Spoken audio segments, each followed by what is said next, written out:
Of all the great figures in psychology, perhaps Sigmund Freud is the most important. We all speak Freud.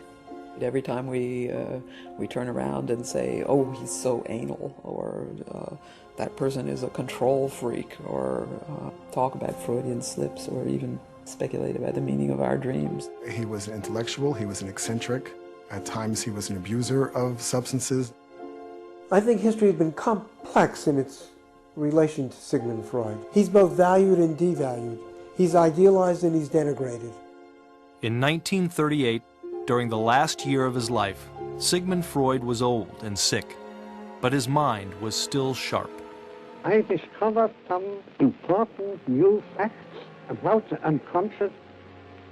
Out of these findings grew a new science, psychoanalysis. And with psychoanalysis, Sigmund Freud opened the doors to the unconscious, forever changing the way we view the human mind.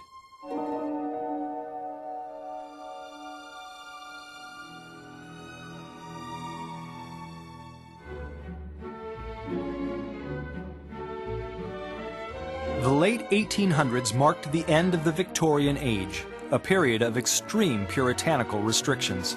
Any expression of human sexuality was considered an outrage.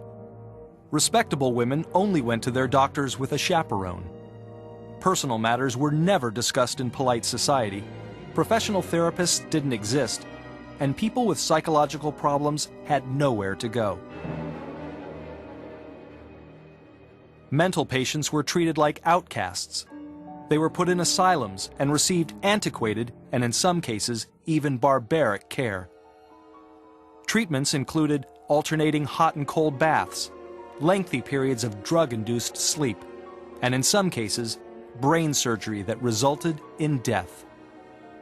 It was in the midst of this, in 1886, Dr. Sigmund Freud began treating patients with a simple but radical approach. He listened. Physicians of that day prescribed, but they didn't listen. They were the authorities. The patient was expected to, in effect, obey and listen to the doctor. Listening to a patient's life history was an entirely new development. Freud's goal was to get his patients to talk as much as possible about anything and everything. In Freud's office, no subject was taboo. But rather than interview them face to face, he had his patients lie on a couch turned away from him, so that they would be more comfortable revealing their deepest thoughts. If his methods seemed peculiar, the theories behind them were even more outlandish. Sigmund Freud developed a revolutionary new way of thinking about the human mind. He introduced the idea of the unconscious. Freud believed that the unconscious is a place where we bury conflicts such as painful memories or unacceptable thoughts that we do not want to deal with. And this can make conscious life more difficult. He said the unconscious is the real us, buried down like the bottom of an iceberg. All we see is the tip of the iceberg above the surface of the ocean. That's the present day us. But what really makes us is the downstairs, the subconscious. We are driven by sexual desires, for example, that lay dormant but are trying to somehow affect our behavior.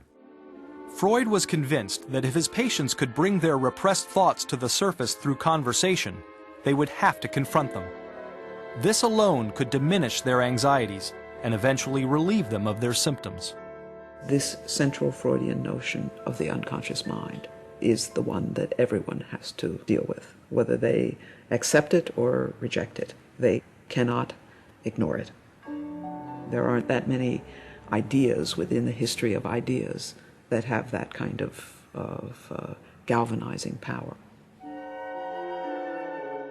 At first, the mainstream medical community met Freud with scorn and derision. They labeled him a radical and revolutionary, a description that suited him even as a child.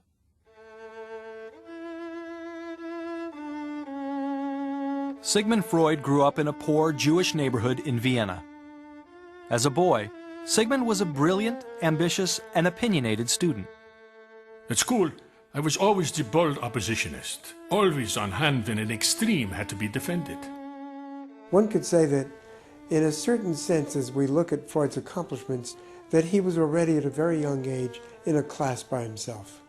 At 17, Freud graduated high school and entered the University of Vienna to study medicine.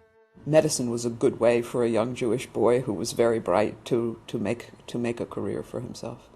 But Freud also clearly had a great deal of scientific curiosity. He always had, from his youth, this kind of questing. He would put himself a problem and then just go after it until he solved it.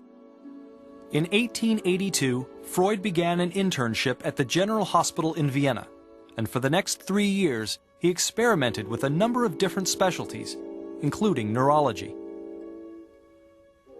Freud was consumed by his research, but the 26-year-old was also in love.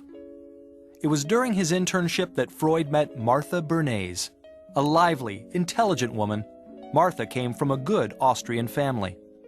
This was his great love, and he struggled to win her and to get together enough money to be able to marry her, and it's over several years that this unfolds.